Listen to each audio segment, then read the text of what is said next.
Prajwal Revanna pen drive ಕೇಸ್ಗೆ ಸಂಬಂಧಪಟ್ಟಂತೆ ದೇವೇಗೌಡರು ದೊಡ್ಡತನವನ್ನು ಮೆರೆದಿದ್ದಾರೆ. ಒಂದೇ ಫ್ಯಾಮಿಲಿ ಆದರೂ, ಮೊಮ್ಮಗ ಆದರೂ, ಮಗ ಆದರೂ ನ್ಯಾಯ ಒಂದೇ. ಯಾರು ಕೂಡ ಪ್ರಜ್ವಲ್ ರೇವಣ್ಣನನ್ನು ಸಮರ್ಥನೆ ಮಾಡ್ಕೊಳ್ತಕ್ಕಂಥ ಅವಶ್ಯಕತೆ ಇಲ್ಲ. ಎಲ್ಲಿದ್ದಾನೆ ಪ್ರಜ್ವಲ್ ರೇವಣ್ಣ ಅಂಥೇಳಿ ದೇವೇಗೌಡರು ನೇರವಾಗಿ ರೇವಣ್ಣ ಅವ್ರನ್ನೇ ಮಾತನಾಡಿಸಿದ್ದಾರೆ. ಜೈಲಿಂದ ಬಿಡುಗಡೆ ಆಗ್ತಾ ಇದ್ದಂತೆಯೇ ರೇವಣ್ಣ ಇವತ್ತು ಪದ್ಮನಾಭನಗರದ ದೇವೇಗೌಡರ ಮನೆಗೆ ಹೋಗ್ತಾರೆ. ಹೋಗಿ ಕಣ್ಣೀರು ಹಾಕಿದ್ದಾರೆ ಅಂತ ಮಾಹಿತಿ. ಇದರ ಬೆನ್ನಲ್ಲೇ ಈ ಪ್ರಜ್ವಲ್ ರೇವಣ್ಣ ಎಲ್ಲಿದ್ದಾನೆ ಅವನು ಕೇಳ್ತಾರೆ ದೇವೇಗೌಡರು. ಜೊತೆಗೆ ಯಾರು ಕೂಡ ಅಪ್ಪಿತಪ್ಪಿಯೂ ಪ್ರಜ್ವಲ್ ರೇವಣ್ಣನನ್ನು ಸಮರ್ಥನೆ ಮಾಡ್ಕೊಳ್ತಕ್ಕಂಥ ಕೆಲಸವನ್ನು ಮಾಡಬಾರದು ಅಂಥೇಳಿ ದೇವೇಗೌಡರು ಹೇಳಿದ್ದಾರೆ. ದೇವೇಗೌಡರ ದೊಡ್ಡತನ ಇದು. ಸುಮ್ಮನೆ ಸಮರ್ಥನೆ ಮಾಡ್ಕೊಳ್ಳೋದು, ಮಾಡಿದ್ದೆಲ್ಲ ಸರಿ ಅಂತ ಹೇಳೋದು, ಏನಾಗಿಲ್ಲ ಅಂತ ಹೇಳೋದು, ಅದನ್ನು ಬಿಟ್ಟಿದ್ದು ಯಾರು, ಏನು ತಂತ್ರ ನಡೆದಿದೆ, ಆ ಷಡ್ಯಂತ್ರ ಗೊತ್ತು, ಈ ಥರ ಎಲ್ಲೂ ದೇವೇಗೌಡರು ಮಾತಾಡಿಲ್ಲ. ಯಾರು ಕೃತ್ಯ ಮಾಡಿದ್ರೋ ಅದಕ್ಕಿಂತ ಹೆಚ್ಚಾಗಿ ಯಾರು ಬಿಡುಗಡೆ ಮಾಡಿದ್ರು, ಎಲ್ಲಿ ಹೋಯಿತು, ಏನು ಷಡ್ಯಂತ್ರ, ಅದು ಹೇಗಾಯಿತು, ಯಾರು ಪ್ಲಾನ್ ಮಾಡಿದ್ದಾರೆ, ಇಂಥ ವಿಚಾರದ ವೈಭವೀಕರಣ ಜಾಸ್ತಿ ಆಗ್ತಾಯಿದೆ. ಅಪರಾಧ ಕೃತ್ಯ ಅಥವಾ ಆರೋಪ ಒಂದು ಕಡೆ ಇದೆ, ಇದು ಎಲ್ಲಿಂದ ಆಚೆ ಬಂತು, ಎಲ್ಲಿಂದನೂ ಆಚೆ ಬರದೇ ಇದ್ದಿದ್ರೆ ಸರಿ ಅಂತನಾ? ಇದು ಈಗಿಂದಲ್ಲ, 10 ವರ್ಷದ ಹಿಂದೆದು. 10 ವರ್ಷದ ಹಿಂದೆದಾದರೆ ಅದು ಅಪರಾಧ ಅಲ್ಲ, ಅಥವಾ ಅದು ಆರೋಪನೂ ಅಲ್ಲ, ಅಥವಾ ತಪ್ಪು ಅಲ್ಲ. ಅದು ಆ ರೀತಿ ಸಮರ್ಥನೆನಾ? ಇದನ್ನು ಯಾರು ಬಿಡುಗಡೆ ಮಾಡಿದ್ದಾರೆ ಗೊತ್ತು, ಯಾವ ಟೈಮಲ್ಲಿ ಬಿಡುಗಡೆ ಮಾಡಿದ್ದಾರೆ ಗೊತ್ತು, ಯಾಕೆ ಬಿಡುಗಡೆ ಮಾಡಿದ್ದಾರೆ ಗೊತ್ತು, ಒಂದು ಭಾಗ ಅದು.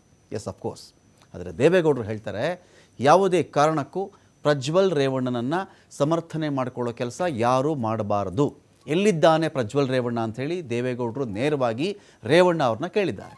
ಎಲ್ಲಿದ್ದಾನೆ ಪ್ರಜ್ವಲ್ ರೇವಣ್ಣ ಅಂತ ಮಾಹಿತಿ ಕೇಳಿದ್ದಾರೆ ದೊಡ್ಡಗೌಡರು. ಪ್ರಜ್ವಲ್ ಪ್ರಕರಣದಲ್ಲಿ ಅಪ್ಪಿತಪ್ಪಿನೂ ಯಾರು ಕೂಡ ಜಸ್ಟಿಫೈ ಮಾಡಿಕೊಳ್ಳೋದು ಬೇಡ ಈ ಕೇಸನ್ನು ಅಂತ ಮಾಜಿ ಸಚಿವ ರೇವಣ್ಣಗೆ ದೇವೇಗೌಡರು ತಾಕೀತು ಮಾಡಿದ್ದಾರೆ. ಕಾನೂನು ಹೋರಾಟದ ಬಗ್ಗೆ ಇಬ್ಬರು ನಾಯಕರು ಚರ್ಚೆ ಕೂಡ ಮಾಡ್ತಾರೆ. ಸಮರ್ಥನೆ ಮಾಡ್ಕೊಳ್ಳೋದು ಬೇಡ, SIT ಮುಂದೆ ಹಾಜರಾಗಲಿ, ಅವನು ತನಿಖೆ ಫೇಸ್ ಮಾಡಲಿ. ಕಾನೂನು ಹೋರಾಟ ಏನು ಮಾಡಬೇಕೋ ಅದ್ರ ಬಗ್ಗೆ ನಾವು ಪ್ಲಾನ್ ಮಾಡ್ಕೊಳ್ಳೋಣ. ಆದರೆ ಜಸ್ಟಿಫೈ ಮಾಡ್ಕೊಳ್ಳೋದು, ಸಮರ್ಥನೆ ಮಾಡ್ಕೊಳ್ಳೋ ಕೆಲಸ ಬೇಡ ಅಂಥೇಳಿ ದೊಡ್ಡಗೌಡರು ರೇವಣ್ಣ ಅವ್ರಿಗೆ ತಾಕೀತು ಮಾಡಿದ್ದಾರೆ.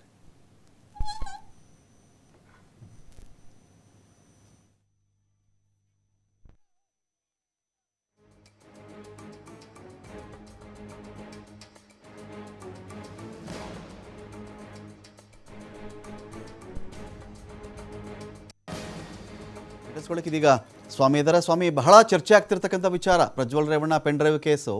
ಅಂದರೆ ಈ ಕೇಸಲ್ಲಿ ಸಂತ್ರಸ್ತೆಯರಿದ್ದಾರೋ, ತೊಂದರೆಗೊಳಗಾದವರಿದ್ದಾರೋ, ನೊಂದವರಿದ್ದಾರೋ, ದುಃಖದಲ್ಲಿರೋರಿದ್ದಾರೋ, ಇದೊಂದು ಭಾಗ. ಇದರಲ್ಲಿ ಆರೋಪ ಇಲ್ಲಿವರೆಗೂ ಕೇಳಿ ಬಂದಿದೆ. ಸಾಬೀತಾದರೆ ಯಾರು ತಪ್ಪು ಮಾಡಿದಾರೋ ಶಿಕ್ಷೆ ಅನುಭವಿಸ್ತಾರೆ. ಅದನ್ನು ವಿಷಯ ಏನು ಅಂತ ಹೇಳಿದ್ರೆ, ಇದು ಹೇಗೆ ಆಚೆ ಬಂತು, ಯಾರು ಬಿಟ್ಟರು, ಇದು ಇವತ್ತು ನಡೆದಿದ್ದಲ್ಲ, 10 ವರ್ಷಗಳ ಹಿಂದೆ ನಡೆದಿದ್ದು, 5 ವರ್ಷಗಳ ಹಿಂದೆ ನಡೆದಿದ್ದು, ಅವತ್ತೊಂದನ್ನು ಇವತ್ತನ್ನು ಯಾಕೆ ಬಿಟ್ಟಿದ್ದಾರೆ, ಇಂಥದ್ದು ಚರ್ಚೆ ಇದೆಯಲ್ಲ, ಇದು ರಾಜಕೀಯ ಲೇಪಿತ ಚರ್ಚೆಗಳು, ರಾಜಕೀಯ ಕೋಟೆಡ್ ಪಾಲಿಟಿಕ್ಸ್ ಕೋಟೆಡ್ ಚರ್ಚೆಗಳಾಗ್ತವೆ ಎಲ್ಲವೂ ಕೂಡ. ಇದರ ಆಚೆಗೆ ಅಂದರೆ ಇದಕ್ಕೇನಾದರೂ ಬೇರೆ ತಿರುವು ಕೊಡೋ ಪ್ರಯತ್ನಗಳು ಒಂದು ಕಡೆ ಆಗ್ತಾಯಿದೆ. ಆಗಲಿ, ತನಿಖೆ ಕೂಡ ನಡೀತಾ ಇದೆ. ಆ ತನಿಖೆಯಲ್ಲಿ ಯಾರು ತಪ್ಪು ಮಾಡಿದಾರೋ ಶಿಕ್ಷೆ ಆಗಲಿ. ಆದರೆ ದೇವೇಗೌಡರು ದೊಡ್ಡತನ ಅಂತ ಹೇಳಿದ್ರೆ ಇವತ್ತು ಅವರು ಒಂದು ಕಡೆ ಹೇಳ್ತಾರೆ, ಯಾರು ಸಮರ್ಥನೆ ಮಾಡ್ಕೋಬೇಡಿ ಪ್ರಜ್ವಲ್ ರೇವಣ್ಣನನ್ನು, ಒಂದು ಮಾತು. ಎರಡನೇ ಮಾತು, ಎಲ್ಲಿದ್ದಾನೆ ಪ್ರಜ್ವಲ್ ರೇವಣ್ಣ, ಬಂದು ಹಾಜರಾಗಲಿ, ಅವನು SIT ಮುಂದೆ ತನಿಖೆ ಫೇಸ್ ಮಾಡಲಿ, ಕಾನೂನು ಹೋರಾಟ ಮಾಡೋಣ ಅಂತ ಹೇಳಿದ್ದಾರೆ. ಏನೇನು ಮಾತಾಡಿದ್ದಾರೆ ದೇವೇಗೌಡರು ಅಂತ.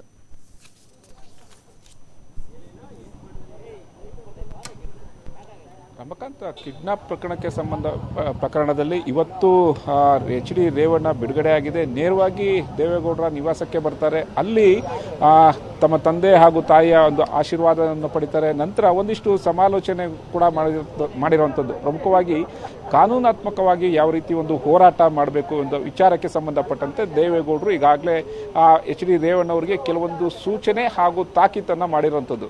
ಯಾಕೆಂದರೆ ಪ್ರಕರಣ ಸಾಕಷ್ಟು ಸೂಕ್ಷ್ಮವಾಗಿದೆ.